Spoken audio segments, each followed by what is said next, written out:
Hello friends, welcome to Kannan info Tamil. நம்ம இன்னைக்கு என்ன டாபிக் பார்க்க போறோம் அப்படின்னா, சமீபத்தில் நடைபெற்ற டிஃபென்ஸ் அக்விசிஷன் கவுன்சிலோட கூட்டத்தில் 76,400 கோடி ரூபாய் மதிப்பிலான ஆயுதங்களை வாங்குவதற்கு ஒப்புதல் கொடுக்கப்பட்டிருக்கு. இதுல மிகவும் முக்கியமானது, இந்திய கடற்படைக்கு தேவையான 8 நெக்ஸ்ட் ஜெனரேஷன் கார்வெட் ரக போர்க்கப்பல்களை வாங்குவதற்கு டிஃபென்ஸ் அக்விசிஷன் கவுன்சில் ஒப்புதல் கொடுத்திருக்காங்க. இந்தியாவின் இந்த நகர்வு ஒரு மிகப்பெரிய விஷயமா டிஃபென்ஸ் எக்ஸ்பர்ட்ஸால் பார்க்கப்படுது. இந்த வீடியோல இந்தியா 76,400 கோடி ரூபாய்க்கு என்னென்ன ஆயுதங்களை வாங்க போறாங்க, இந்திய கடற்படைக்காக கட்டப்பட உள்ள 8 நெக்ஸ்ட் ஜெனரேஷன் கோர்வெட் ரக போர்க்கப்பலின் சிறப்பு அம்சங்கள் மற்றும் தாக்கும் திறன் குறித்து நம்ம டீடைலா இந்த வீடியோல பார்க்கலாம். நம்ம சேனலை நிறைய நண்பர்கள் சப்ஸ்கிரைப் பண்ணாம பார்த்துட்டு இருக்கீங்க. தயவு செஞ்சு நம்ம சேனலை சப்ஸ்கிரைப் பண்ணுங்க.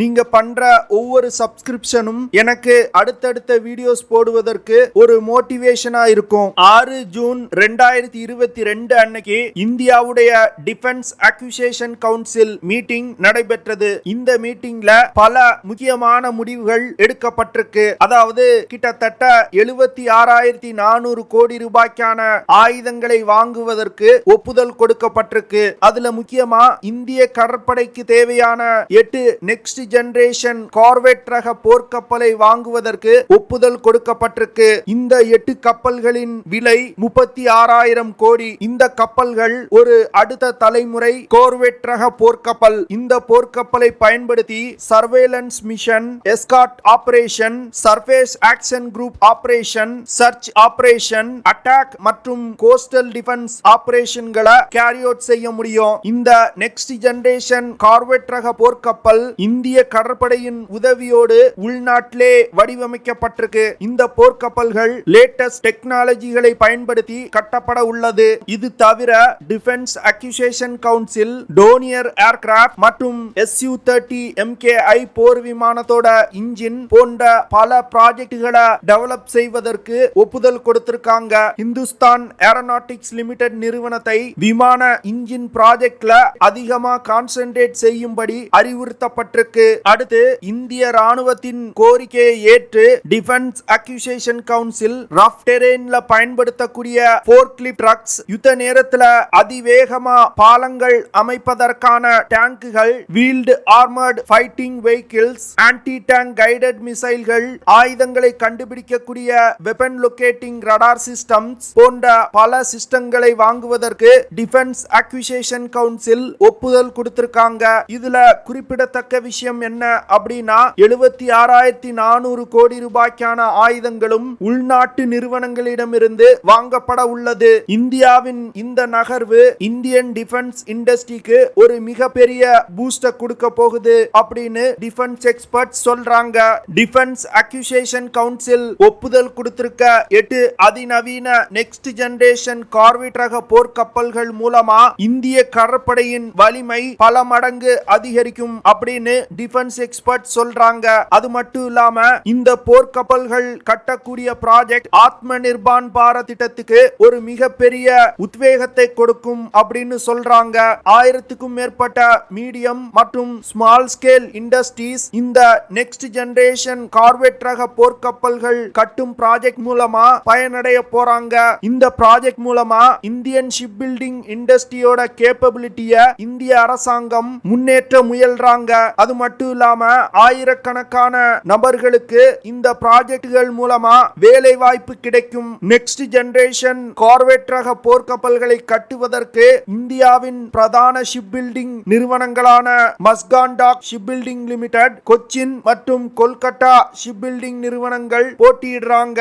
இந்த போர்க்கப்பல்களோட கட்டுமானம் அடுத்த 5 முதல் 7 வருடங்களுக்கு நடைபெற உள்ளது. கார்வெட் ரக போர்க்கப்பல் அப்படிங்கிறது பிரிகேட்ஸ் ரக போர்க்கப்பல்களை விட சிறிய ரக போர்க்கப்பல். இந்த கோர்வெட் ரக போர்க்கப்பல்கள் சமீப காலமா கடல் யுத்தங்கள்ல அதிகமா பயன்படுத்தப்படுது. அதாவது சிறிய மற்றும் அதிவேகமா நகரக்கூடிய இந்த கப்பல்கள் கடல் யுத்தத்துல ஒரு மிகப்பெரிய இம்பாக்ட கிரியேட் பண்ணுது. அதனால உலகின் பல நாடுகள் இந்த கப்பல்களை அதிக எண்ணிக்கையில டெவலப் செய்து வர்றாங்க. சீனா சமீப காலமா தங்களோட கடற்படையை அதிவேகமா அதிகமா விரிவுபடுத்தி வர்றாங்க. இதன் மூலமா இந்திய பெருங்கடல் பகுதி, சவுத் சைனா சி போன்ற பல இடங்களை தங்களுடைய ஆதிக்கத்தின் கீழ் கொண்டு வர முயன்று வர்றாங்க. இந்த விஷயத்தை கவுண்டர் செய்வதற்கு இந்திய கடற்படை ஒரு 175 போர்க்கப்பல்கள் கொண்ட கடற்படையா உருவெடுக்கணும் அப்படின்னு முடிவு செஞ்சிருக்காங்க. இதற்காக பல அதிரடி திட்டங்களை இந்தியா தயார் பண்ணியிருக்காங்க. அந்த திட்டத்தின் ஒரு பகுதி தான் இந்த 8 அதிநவீன கார்வெட் ரக போர்க்கப்பல்கள். இந்த போர்க்கப்பல்களை கட்டுவதற்கு இந்திய கடற்படை பல வருடங்களா கோரிக்கை வச்சிட்டு இருந்தாங்க. இப்போ அவர்களுடைய கோரிக்கை ஏற்கப்பட்டிருக்கு.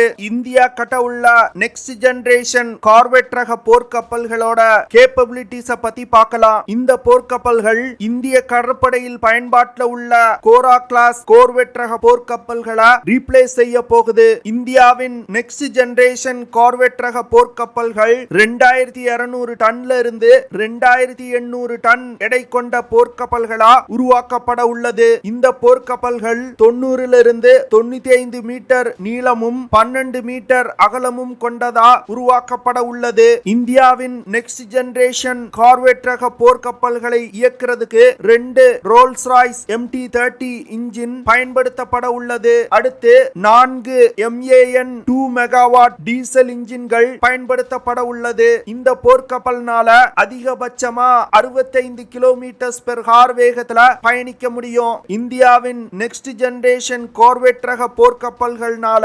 1900 கிலோமீட்டர்ல இருந்து அதிகபட்சமா 5200 கிலோமீட்டர் தூரம் வரைக்கும் பயணிக்க முடியும். இந்த கார்வெட் ரக போர்க்கப்பல்னால தொடர்ந்து 10 நாட்கள் தன்னோட அதிகபட்ச வேகத்துல பயணிக்க முடியும். நெக்ஸ்ட் ஜெனரேஷன் கார்வெட் ரக போர்க்கப்பல்களை இயக்குறதுக்கு 80 செயலர்கள் மற்றும் 13 அதிகாரிகள் தேவைப்படுறாங்க.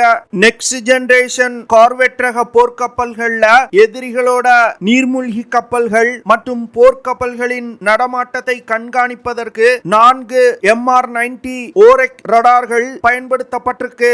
அடுத்து ஒரு 3TS-25E Garpun B surface search radar இணைக்கப்பட்டிருக்கு. இந்த ரடார்கள் மூலமா கடற்பரப்புல இருக்கக்கூடிய எதிரிகளின் போர்க்கப்பல்கள் மற்றும் நீர்மூழ்கி கப்பல்களை தேடி கண்டுபிடிக்க முடியும். இஸ்ரேல் நாட்டின் எல்பிட் நிறுவனத்தால் தயாரிக்கப்பட்ட ELM-2238 ஸ்டார் ரடார் பயன்படுத்தப்பட்டிருக்கு. இந்த ரடார் ஒரு multi purpose air and surface search radar. இந்த ரடார்களை பயன்படுத்தி வானத்திலிருந்து வரக்கூடிய அச்சுறுத்தல்கள் மற்றும் கடல்ல இருக்கக்கூடிய எதிரிகளின் போர்க்கப்பல்கள் மற்றும் நீர்மூழ்கி கப்பல்களையும் கண்காணிக்க முடியும். இதன் மூலமா வான் மற்றும் கடலில் இருந்து இந்த கப்பலை தாக்க விடாமல் இந்த ரடார்கள் தடுக்கும். இந்த கப்பலை நோக்கி இந்த நெக்ஸ்ட் ஜெனரேஷன் கார்வெட் ரக போர்க்கப்பல்ல எதிரிகளின் மிசைல்களை குழப்பி திசை திருப்புவதற்கு சாஃப் டீகாய் சிஸ்டம் பயன்படுத்தப்பட்டிருக்கு. இந்த சிஸ்டம் மூலமா எதிரிகளோட மிசைல் தாக்குதல்ல இருந்து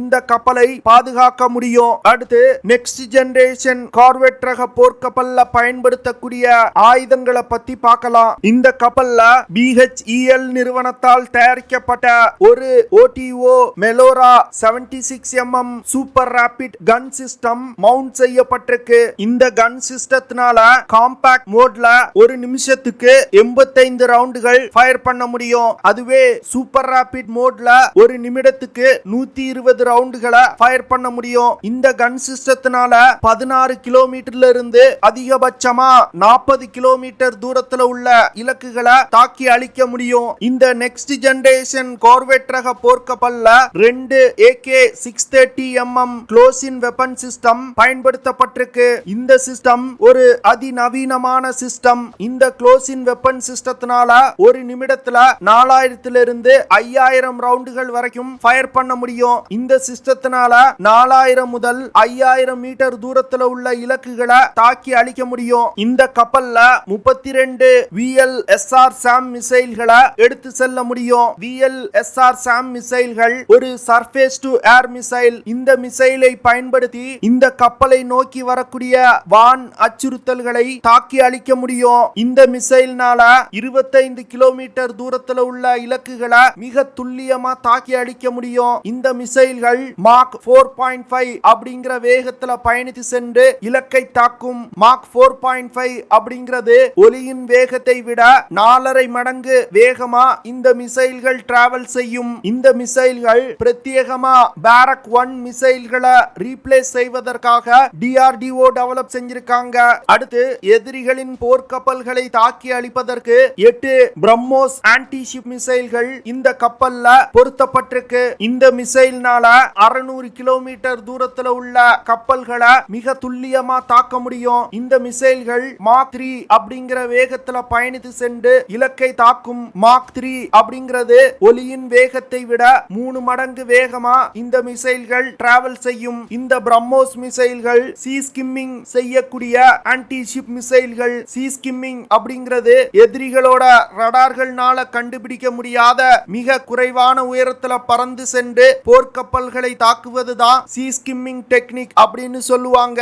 இந்த நெக்ஸ்ட் ஜெனரேஷன் கார்வெட் ரக போர்க்கப்பல்ல ஷார்ட் ரேஞ்ச் ஏர் டிஃபென்ஸ் சிஸ்டங்கள் இணைக்கப்பட்டிருக்கு. இந்த சிஸ்டங்கள் மூலமா குறைவான உயரத்துல வரக்கூடிய வான் அச்சுறுத்தல்களான ஹெலிகாப்டர்கள், லோ ஃபிளையிங் ஏர்கிராப்டுகளான A-10, சூகோய் Su-25 போன்ற வான் அச்சுறுத்தல்களை தாக்கி அழிக்க முடியும். இதுதான் இந்தியா உருவாக்க உள்ள நெக்ஸ்ட் ஜெனரேஷன் கார்வெட் ரக போர்க்கப்பல்களோட கேப்பபிலிட்டி. இந்த கப்பல்கள் வெற்றிகரமா உருவாக்கப்பட்டு இந்திய கடற்படையில் இணைக்கப்பட்டுச்சு அப்படின்னா இந்திய கடற்படையின் வலிமை பல மடங்கு அதிகரிக்கும். ஓகே ஃப்ரெண்ட்ஸ், நம்ம வீடியோவோட நிறைவு பகுதிக்கு வந்துட்டோம். இதெல்லாம் தான் நான் உங்ககிட்ட ஷேர் பண்ணணும் அப்படின்னு நினைச்ச விஷயங்கள். ஐ ஹோப் நான் ஷேர் பண்ண விஷயங்கள் உங்களுக்கு பிடிச்சிருக்கும்னு நினைக்கிறேன். அப்படி பிடிச்சிருந்துச்சுன்னா ஷேர் பண்ணுங்க, லைக் பண்ணுங்க, கமெண்ட் பண்ணுங்க. மறக்காம நம்ம சேனலுக்கு சப்ஸ்கிரைப் பண்ணுங்க. அப்படியே அந்த பெல் நோட்டிபிகேஷனை கிளிக் பண்ணி ஆல்ங்கிற ஆப்ஷனை எனேபிள் பண்ணிக்கங்க. See you in the next video.